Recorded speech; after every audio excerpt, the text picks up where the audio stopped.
Yo! What's going on, guys? This is Team 66 back with another banger! Today we're going to be categorizing YouTube thumbnails. First, let's introduce this.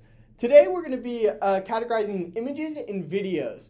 With the advent of new technologies in the past decade, we're going to revisit an old problem for YouTube, which is categorizing YouTube thumbnails.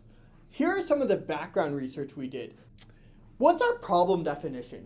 First, categorizing YouTube is a difficult problem that is still being solved by YouTube and Google. The reason why we want to solve this problem is it gives better recommendations for YouTube videos and videos on Google or Bing. Our goal is to help solve this problem by accurately categorize videos based on their thumbnails. Our data set consists of around 5,000 YouTube thumbnails across 4 different categories: animals, gaming, tech reviews, specifically phones, and performance arts. Data collection. We have built a Python web scraper to retrieve these images from YouTube 8M, a data set built on over 237,000 YouTube videos. So we augmented our data set for 3 main reasons. It makes the data set a lot larger using a limited supply of original images. As you could see, we tripled the size of our data set from only 5,000 original thumbnails to 15,000 thumbnails. It also makes the neural network model more generalized and less prone to overfitting. So some ways we augmented our images is by grayscaling and flipping. So these examples show an original thumbnail flipped horizontally, grayscaled, and flipped vertically. And we also did combinations of those to get flipped grayscale images and images that were flipped both horizontally and vertically. We used an iterative process to create our methods. We started off with binary classification, which focused on sorting 2 categories of thumbnails into those categories. We chose gaming videos and animals to initially test our model. We reserved 90% of our dataset for training and used the remaining 10% to test the model. After we solidified our results from binary classification and decided it would be okay to move on, we did multi-class categorization using 4 different categories this time. So our categories ended up being gaming, animals, tech and phone reviews, and performance art or anything on the stage.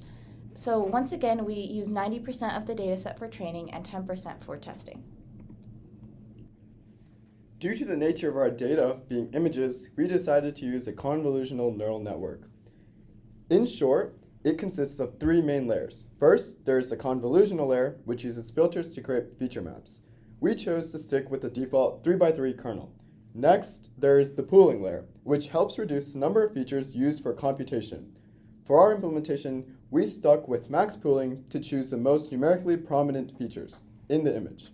Finally, there is the dense layer, which uses feature data from previous layers and training data and activation functions to make decisions on the test data.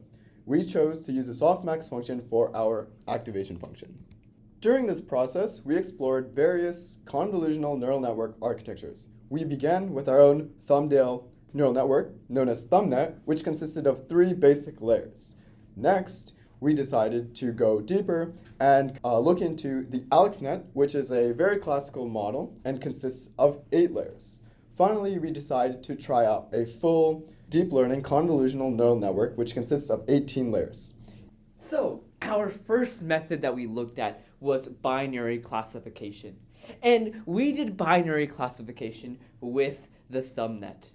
Now, after 30 epochs with the ThumbNet, we saw an accuracy of around 70% and a loss of around 0.0012. We also saw, as the number of epochs increased, that there was an uptrend in accuracy and a downtrend in loss, just as expected. Unfortunately, there was oscillation with the testing accuracy, and we believe this possibly could be due to the learning rate. Next up, we decided to apply our ThumbNet for multi-class classification. Now, one issue that we did find is that for phone thumbnails, our model had difficulties figuring out the difference between, let's say, a cat thumbnail and a phone containing a cat image. So, as a result of this, we were very, very inefficient in being able to classify phone images correctly. We also struggled to perform multi-class classification when compared to binary classification, as we leveled out at around 60% in accuracy. Now, the last relatively simple neural network that we utilized for multi-class classification was the AlexNet. Now, the AlexNet was an early CNN model architecture developed in 2012. Now, AlexNet, unfortunately, had trouble classifying game and animal thumbnails. And one plausible reason for this is that several of the game thumbnails contained animals within it, leading to misclassification. Now, one thing that we also did was run AlexNet for 50 epochs, but when we did so, we saw that there was overfitting. As a result, we ran AlexNet for up to 30 epochs and around a 60% accuracy. Now, when we take a step up from our AlexNet network and our ThumbNet network, we go to a deep neural network called ResNet 18, generating from the 18 layers that it uses in its algorithm. Now, although this does a much better job at classifying the images, it takes much longer to train. However, when we look at the trade-off, we see that we were getting much better accuracy scores and much more consistency across the board, especially when we look at that confusion matrix on the screen.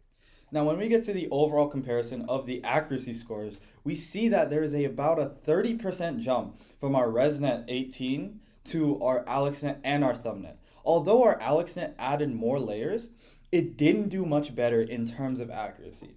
Now, in conclusion, we could see that there was a substantial difference between the different architectures when we used them for our multi-level classification. We saw almost a 30% increase in accuracy going from ThumbCat and AlexNet to ResNet 18. However, what we found that was interesting about AlexNet compared to ResNet was that AlexNet's test data loss followed the training data loss much better than ResNet. One possible reason for this is because we didn't run enough epochs for ResNet 18. That was all for our video. Make sure you guys like and subscribe, and make sure you hit that notification bell. The road to 10 subscribers is what we are aiming for by the end of 2022. Thank you and goodbye.